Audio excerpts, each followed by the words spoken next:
ZEE5 ಇರುವಾಗ ನೀವು ನಿಮ್ಮ ನೆಚ್ಚಿನ ಶೋಗಳನ್ನ ಎಂದಿಗೂ ಮಿಸ್ ಮಾಡಿಕೊಳ್ಳುವುದಿಲ್ಲ. ಅದು ಸಂಪೂರ್ಣ ಉಚಿತವಾಗಿ.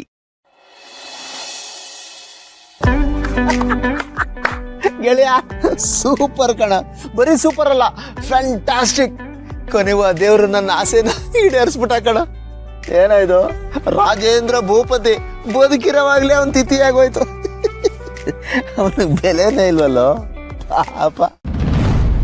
ಈ ಬ್ಯಾನ್ ಆಗಿರೋ ನೋಟ್ ಆದಂಗೆ ಆಗ್ಬಿಟ್ಟಿದೆ ಅವನ ಪರಿಸ್ಥಿತಿ. ಈ ಸೋ ಕಾಲ್ಡ್ ಡಾನ್ ಮಲ್ಲಿ ಹೋಗಿ ಆವಾಜ್ ಆಗ್ಬರೋ ರೇಂಜಿಗೆ ಡ್ರಾಪ್ ಆಗ್ಬಿಟ್ಟಿದ್ದಾನೆ.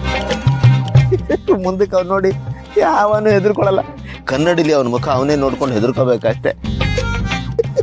ಮಲ್ಲಿ ಆವಾಜ್ ಆಗ್ತಿದ್ದಂಗೆ ಇದು ಯಾವ್ದೋ ಚೋಟದ ಹುಡುಗಿ ಆವಾಜ್ ಹಾಕ್ಬಿಡ್ಲಲ್ಲ ಅಂದ್ಬಿಟ್ಟು ಕೊತ್ತ ಅಂತ ಕುದ್ದು ಹೋಗಿರ್ತಾನೆ. ಯಾಕೋ ಸ್ಯಾಡಿಸ್ ತರ ಆಡ್ತಾ ಇದೆಯಾ? ಅವ್ರಿಬ್ರು ಅಪ್ಪ ಮಗಳು ಅಂತ ನಾನು ಹೇಳಿದೆ ತಾನೆ. ನಾಳೆ ಮಲ್ಲಿಗೆ ಭೂಪತಿ ನಮ್ಮ ಅಪ್ಪ ಅಂತ ಗೊತ್ತಾದ್ರೆ ಅವ್ರನ್ನ ಅಪ್ಪ ಅಂತ ಹೇಗೆ ಒಪ್ಕೋತಾಳೆ? ನಮ್ಮ ಅಪ್ಪನ ಕೋಳಿಗೆ ಕತ್ತಿ ಇಟ್ಟಿದೆ ಅಂತ ಬೇಜಾರು ಮಾಡ್ಕೊಳಲ್ವಾ? ಇವೆಲ್ಲ ತಪ್ಪು ಕಣ. ಗೆಳೆಯ, ಆ ಥರದ್ದೆಲ್ಲ ಏನು ಆಗಲ್ಲ ಬಿಡ. ನೋಡ, ಅದೇ ಬೇರೆ ಅಕೌಂಟು, ಇದೇ ಬೇರೆ ಅಕೌಂಟ್. ಅಪ್ಪ ಅಮ್ಮ ಅಣ್ಣ ತಮ್ಮ ಅಕ್ಕ ತಂಗಿ ಯಾರೇ ತಪ್ಪು ಮಾಡಿದ್ರು ಅದು ತಪ್ಪೇ ಕಣ. ಒಂದು ಫೈನ್ ಡೇ ಇವರಿಬ್ರು ಅಪ್ಪ ಮಗಳು ಅಂತ ಗೊತ್ತಾದ ದಿವಸ ಆ ಸಂಬಂಧದ ಕಡೆ ಗಮನ ಇರುತ್ತೆ ಹೊರತು ಇದನ್ನ ಲೆಕ್ಕಕ್ಕೆ ಇಟ್ಕೊಳ್ಳಲ್ಲ, ಸೈಡ್ಗೆ ಹೋಗ್ಬಿಡುತ್ತೆ. ಸೊ ಡೋಂಟ್ ವರಿ, ಆಗಿದೆಲ್ಲ ಮಾಫಿ ಆಗ್ಬಿಡುತ್ತೆ. ಅವಾಗ ಏನಾಗುತ್ತೋ ಅದು ನನಗೆ ಬೇಡ ಆನಂದ. ಇವಾಗ ಏನಾಗಿದೆಯಲ್ಲ ಅದ್ರ ಪರಿಣಾಮದ ಬಗ್ಗೆ ಯೋಚನೆ ಮಾಡು. ಆ ಮಲ್ಲಿ ಹೋಗಿ ಅಲ್ಲಿ ಕೂಗಾಡ್ ಬಂದಿದ್ದಾಳಲ್ಲ, ನಾಳೆ ಏನಾದ್ರು ಅವಳಿಗೆ ಅಪಾಯ ಆಗೋ ಥರ ಮಾಡಿದ್ರೆ ಅವಾಗೇನು ಮಾಡೋದು? ನಮಗಿಂತ ಜಾಸ್ತಿ ಮಗಳಿಗೆ ಹೀಗಾಯ್ತಲ್ಲ ಅಂತ ಅವರೇ ನೊಂದ್ಕೊಳ್ಳೋದು. ಸ್ವಲ್ಪ ಆಂಗಲ್ ಇಂದನೂ ಥಿಂಕ್ ಮಾಡು, ಸುಮ್ಮನೆ ಸೆಲೆಬ್ರೇಟ್ ಮಾಡೋದಲ್ಲ. ಸ್ವಲ್ಪ ಸೈಡ್ ಎಫೆಕ್ಟ್ ಬಗ್ಗೆ ಯೋಚನೆ ಮಾಡೋ. ಏನಾಗಲ್ಲ ಬಿಡ. ನೋಡ, ಮಾಡಿದುಣ್ಣ ಮಾರಾಯ ಅಂತ ಅವ್ನು ಮಾಡಿದ್ದನ್ನು ನಾನು ಅನುಭವಿಸ್ತಾನೆ. ನೀನ್ ಯಾಕೆ ಇಷ್ಟೊಂದು ಓವರ್ ಥಿಂಕ್ ಮಾಡ್ತೀಯಾ? ಇಷ್ಟಕ್ಕೂ ಅವನಿಗೆ ದ್ವೇಷ ಇರೋದು ನಿನ್ನ ಮೇಲೆ. ಫೈಟ್ ಮಾಡಿದ್ರೆ ನಿನ್ನ ಮೇಲೆ ಮಾಡ್ತಾನೆ, ಮಲ್ಲಿ ಮೇಲೆ ಯಾಕೋ ಮಾಡ್ತಾನೆ. ಬಟ್ ಆ ಚಾನ್ಸಸ್ಸು ಇದೆ ತಾನೇ. ನೋಡೋ, ಇದು ಮತ್ತೆ ರಿಪೀಟ್ ಆಗಬಾರ್ದು. ಅದಕ್ಕೆ ಏನಾದರೂ ಮಾಡಲೇಬೇಕು. ಹೋ, ಇದು ಒಳ್ಳೆ ಕತೆ ಆಯ್ತಲ್ಲ ಅಲ್ವಾ? ಇದು ಮತ್ತೆ ರಿಪೀಟ್ ಆಗಬಾರ್ದು ಅಂತೀಯ? ತಪ್ಪು ಮಾಡಿದವ್ರಿಗೆ ಶಿಕ್ಷೆ ಆಗಬಾರ್ದು ಅಂತಾನು ಅಂತೀಯ? ಹೆಂಗೋ ಇದು? ಮತ್ತೆ ಈ ಸೀಕ್ರೆಟ್ ಆಗಿ ಮೇಂಟೈನ್ ಮಾಡ್ತಾ ಇದೆಯಾ? ಹೌದು, ಸರಿನಪ್ಪ, ಈಗ ಒಂದು ಕೆಲಸ ಮಾಡು, ಅವನಿಗೆ ಮನೆಯವ್ರಿಗೆಲ್ಲ ಹೇಳ್ಬಿಡು ಮಲ್ಲಿ ಅವನ ಮಗಳು ಅಂತ. ಏಯ್, ಅದಷ್ಟು ಸುಲಭ ಅಲ್ಲ ಕಣ. ಎಲ್ಲರೂ ಇದನ್ನು ಪಾಸಿಟಿವ್ ಆಗಿ ತಗೊಳ್ಳಲ್ಲ. ನಾನೇನು ಅದ್ರ ಬಗ್ಗೆ ಯೋಚನೆ ಮಾಡಿಲ್ಲ ಅಂತ ಅನ್ಕೊಂಡಿದ್ಯಾ? ನಾಳೆ ಎಲ್ಲರಿಗೂ ಈ ವಿಷಯ ಗೊತ್ತಾದ್ರೆ ನೀಚಿನ ಮಗಳು ಅಂತ 4 ಜನ 4 ಥರ ಮಾತಾಡ್ಕೋತಾರೆ. ಮನೆ ತನಕ ಈ ವಿಷಯ ಬಂದ್ರೆ, ಶಕುಂತಲಮ್ಮನ ಕಿವಿಗೆ ಈ ವಿಷಯ ಬಿದ್ದರೆ ಅವ್ರು ಎಷ್ಟು ನೊಂದ್ಕೊಳ್ಳಲ್ಲ. ಅವಳನ್ನ ನೋಡೋ ರೀತಿನೇ ಬೇರೆ ಆಗುತ್ತೆ ಕಣೋ. ಎಲ್ಲರಿಗೂ ನಾವು ಕ್ಲಾರಿಫಿಕೇಶನ್ ಕೊಡ್ತಾ ಕೂತ್ಕೊಳ್ಳೋಕ್ಕಾಗಲ್ಲ, ಅರ್ಥ ಮಾಡ್ಕೋ.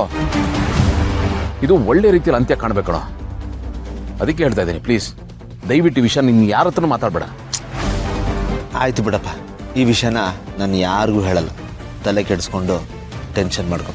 ಓಕೆ?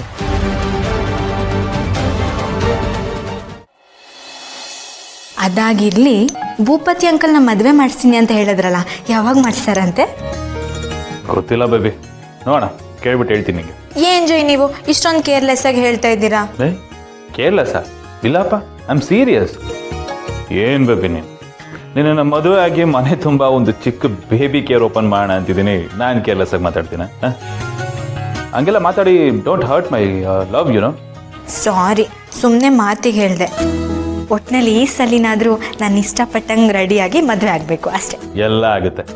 ಆದಷ್ಟು ಬೇಗ ನೀನು ಮದುವೆ ಆಗಿ ಈ ದೊಡ್ಡ ಬೇಬಿ ಕೈಗೆ ಇನ್ನೊಂದು ಚಿಕ್ಕ ಬೇಬಿ ಕೊಡೋ ದಿನಾನು ಬೇಗ ಬರುತ್ತೆ. ಹೋಗಿ ಜೈ, ನೀವು ಏನೇನು ಹೇಳ್ತೀರೋ ನಂಗೆ ನಾಚಿಕೆ ಆಗುತ್ತೆ. ಜೈ, ಬೇಬಿ ಮಾಮ್ ಬಂದ್ರೆ ನಾನು ಆಮೇಲೆ ಮಾಡ್ತೀನಿ. Okay, come mom. ಏನು ತುಂಬ ಖುಷಿಯಾಗಿದೆಯಾ? ಹಾಗೇನಿಲ್ವಲ್ಲ, ಸುಮ್ಮನೆ ಹಾಗೆ ಮಾಮೂಲಿ. ನೋಡಿ ಜೈ, ನೀನು ಏನೇನೋ ಪ್ಲ್ಯಾನ್ ಮಾಡಿ ಎಡವಟ್ ಮಾಡ್ಕೊಳಕ್ಕೆ ಹೋಗಬೇಡ. ಮಾಮ್ಗೆ ನಮ್ಮ ಮದುವೆ ವಿಷಯ ಏನಾದರೂ ಗೊತ್ತಾಯ್ತಾ? ಹೇಗೆ? ಏನು ಹೇಳ್ತಾ ಇದೀಯ ಮಾಮ್ ನೀನು? ಆ ಭೂಮಿಕಾಗೆ ಲಾಕೆಟಲ್ಲಿ ಯಾರೋ ಮೈಕ್ ಇಟ್ಟು ಅವಳನ್ನ ಫಾಲೋ ಮಾಡ್ತಿದ್ದಾರೆ ಅಂತ ಅವಳಿಗೆ ಡೌಟ್ ಬಂದಿದೆ. ಇದಾ ವಿಷಯ? ಆದರೆ ಆ ಕೆಲಸ ನಾವು ಮಾಡಿದ್ದು ಅಂತ ಅವಳಿಗೆ ಗೊತ್ತಿಲ್ಲ. ಆದರೂ ಅವಳಿಗೆ ನಮ್ಮ ಮೇಲೆ ಡೌಟ್ ಬಂದರೂ ಬರ್ಬೋದು ಅಂತ ನನಗನ್ಸುತ್ತೆ. ಅವಳು ತುಂಬ ಕ್ಯಾಶುವಲ್ ಇರೋದು ನೋಡಿದ್ರೆ ನನಗೆ ಹಾಗೆ ಅನ್ನಿಸ್ತಾ ಇದೆ ಜೈ. ಇವಳು ಒಳಗೆ ಏನೋ ಪ್ಲ್ಯಾನ್ ಮಾಡ್ತಿದ್ದಾಳೆ ಅಂತ. ಯಾವುದಕ್ಕೂ ನಾವು ಸ್ವಲ್ಪ ಹುಷಾರಾಗಿರಬೇಕು. ಇದ್ರಾಯ್ತು ಮಾಮ, ಅಷ್ಟೇ. ನಾನೇನೋ ಬೇರೆ ಅನ್ಕೊಂಡೆ. ಏನ್ ಜೈ, ಇದನ್ನ ಇಷ್ಟು ಕ್ಯಾಶುವಲ್ ಆಗಿ ತಗೋತಾ ಇದೆಯಾ? ನಾಳೆ ಗೌತಮ್ಗೆ ಏನಾದರೂ ನಿನ್ನ ಮೇಲೆ ಡೌಟ್ ಬಂದರೆ ನಿನ್ನ ಮೇಲಿರೋ ವಿಶ್ವಾಸ ಒಂದೇ ಏಟಿಗೆ ಕೊಚ್ಕೊಂಡು ಹೋಗುತ್ತೆ.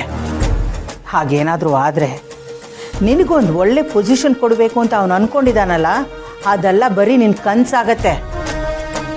ನಿನ್ನೆ ಅವನು ಚಪ್ಪಲಿ ಬಿಡೋ ಜಾಗದಲ್ಲಿ ಇಟ್ಟಿರ್ತಾನೆ, ಅದು ನಿನಗೆ ಗೊತ್ತಿರಲಿ. ಕಮಾನ್ ಮಾಮ್, ನಾನು ಹುಷಾರಾಗಿ ಇದ್ದೀನಿ. ಆ ಥರ ಎಲ್ಲ ಏನೂ ಇಲ್ಲ. ನಾನು ಯಾವ ಎಡವಟ್ಟು ಮಾಡ್ಕೊಂಡಿಲ್ಲ, ಮಾಡ್ಕೊಳ್ಳೋದು ಇಲ್ಲ.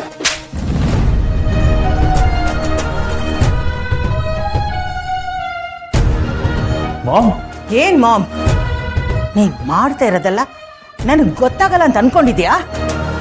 ಯಾವಳ ಮದುವೆ ಆಗಕ್ಕೆ ಹೋದಿಯಲ್ಲ ನೀನು, ನಾಚಿಕೆ ಆಗಲ್ಲ ನಿನಗೆ? ಮಾಮ್, ಈ ವಿಷಯ ನಿನಗೆ? ಹಾ, ಎಲ್ಲ ಗೊತ್ತು ನನಗೆ. ಅದಕ್ಕೆ ಹೇಳಿದ್ದು ಏನು ಎಡವಟ್ ಮಾಡ್ಕೋಬೇಡ ಅಂತ. ನಿಮ್ಮಪ್ಪ ಮಾಡಿರೋ ತಪ್ಪನ್ನ ನೀನು ಮಾಡಬೇಡ. ಹೆಂಡತಿ ಅನ್ನೋಳೊಬ್ಳಿದ್ದಾಗ ಇನ್ನೊಬ್ಳಿಗೆ ಹತ್ರ ಆಗೋದು ತಪ್ಪು. ನೀನು ಹೆಂಡತಿ ಬೇಕಾದ್ರೆ ನೀನಿನ್ನ ಕ್ಷಮಿಸ್ಬೋದು, ಆದರೆ ಅವಳ ಶಾಪ, ಅದರಿಂದ ಬರೋ ಕೆಟ್ಟ ಹೆಸರು ನಿನ್ನ ಲೈಫೇ ಹಾಳು ಮಾಡಿಬಿಡುತ್ತೆ. ಅಂದ್ರೆ ಏನೀಗ? ಏನು ಮಾಡಬೇಕು? ನಾನು ಸಾಯೋವರೆಗೂ ಕಡೆವರೆಗೂ ಆ ಮಲ್ಲಿ ಜೊತೆಗೆ ಇರಬೇಕಾ? ಅದು ನಿನಗೆ ಓಕೆನಾ? Not okay. ನನಗೂ ಅವಳು ಇಷ್ಟ ಇಲ್ಲ, ಆದರೆ ಎಲ್ಲದಕ್ಕೂ ಒಂದು ಕ್ರಮ, ರೀತಿ ನೀತಿ ಅನ್ನೋದು ಇರುತ್ತೆ. ಅವಳನ್ನ ಬೇಡ ಅಂತ ಅಂದಿದ ತಕ್ಷಣ ನೀನು ಆ ರೀತಿ ಬಿಡೋಕ್ಕಾಗಲ್ಲ. ಯಾಕೆಂದರೆ ಅವಳನ್ನ ನಿನ್ನ ಜೊತೆ ಮದುವೆ ಮಾಡಿಸಿದ್ದು ನಿಮ್ಮಣ್ಣ ಗೌತಮ್. ನೀನು ಅವಳನ್ನ ಕೈ ಬಿಟ್ಟರೆ ನಿಮ್ಮ ಅಣ್ಣನ ವಿರುದ್ಧ ಹೋದ ಹಾಗೆ. ಹಾಗೇನಾದರೂ ಆದರೆ ನೀನು ಬೆಳಿಬೇಕು, ನೆಕ್ಸ್ಟ್ ಪೊಸಿಷನ್ಗೆ ಹೋಗಬೇಕು ಅಂತೆಲ್ಲ ಅಂದ್ಕೊಂಡಿಯಲ್ಲ, ಅದೆಲ್ಲ ಹಾಳಾಗತ್ತೆ. ಮತ್ತೆ ನಾನೀಗ ಏನು ಮಾಡಲಿ ಮಾಮ್? ಮಾಮ್, ನಂಗೆ ಮಲ್ಲಿ ಜೊತೆ ಇರೋಕ್ಕೆ ಆಗ್ತಿಲ್ಲ. ನನಗೆ ಅರ್ಥ ಆಗತ್ತೆ, ಆದರೆ ಇದೆಲ್ಲ ಮಾಡ್ಕೊಂಡಿದ್ದು ಯಾರು? ನೀನೇ ತಾನೆ. ನೀನು ಮಾಡಿರೋ ತಪ್ಪಿಗೆ ಈಗ ಪಶ್ಚಾತ್ತಾಪ ಪಡ್ತಾ ಇದೆಯಾ? ನೋಡು, ನಿನ್ನ ಟೈಮ್ ಬರೋ ತನಕ ಗೌತಮ್ ಮುಂದೆ ನೀನು ಒಳ್ಳೆಯವನಾಗೇ ಇರಬೇಕು. ನಿನ್ನ ಕೈ ಬಾಯಿ ಎರಡು ಶುದ್ಧವಾಗಿ ಇಟ್ಕೋಬೇಕು, ಅಷ್ಟೇ ನಾನು ಹೇಳೋದು. ಉಳಿದಿದ್ದೆಲ್ಲ ನೀನು ಬಿಟ್ಟಿದ್ದು. ಸಾರಿ ಮಾಮ್. ಬಟ್ ಮಾಮ್, ನಿಮಗೆ ಈ ವಿಷಯ ಹೇಗೆ ಗೊತ್ತಾಯ್ತು? ನನ್ನ ಮಕ್ಕಳು ಏನು ಮಾಡ್ತಿದ್ದಾರೆ ಅಂತ ತಿಳ್ಕೊಳ್ಳದೆ ಕಣ್ಮುಚ್ಕೊಂಡು ಕೂತ್ಕೊಳ್ಳೋ ದಡ್ಡಿ ಅಲ್ಲ ನಾನು. ನಾನೇನು ಕೇಳಿಲ್ಲ ಅಂದ ಮಾತ್ರಕ್ಕೆ ನನಗೇನು ಗೊತ್ತಿಲ್ಲ ಅಂತ ಅನ್ಕೋಬೇಡ. ನನಗೆಲ್ಲ ಗೊತ್ತಾಗತ್ತೆ. ನಾನು ಹೇಳ್ತಿರೋದು ನಿನ್ನ ಒಳ್ಳೇದಕ್ಕೆ. ಅರ್ಥ ಮಾಡ್ಕೊ. ನಿನ್ನ ಟೈಮ್ ಬರೋ ತನಕ ಸುಮ್ಮನೆ ಇದ್ಬಿಡು, ಆತರ ಪಡಬೇಡ, ಸುಮ್ಮನೆ ಎಡವಟ್ಟು ಮಾಡ್ಕೋಬೇಡ.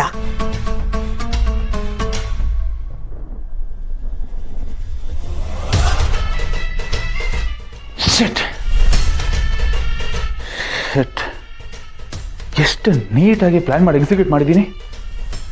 ಮಾಮ್ಗೆ ವಿಷಯ ಹೇಗೆ ಗೊತ್ತಾಯ್ತು?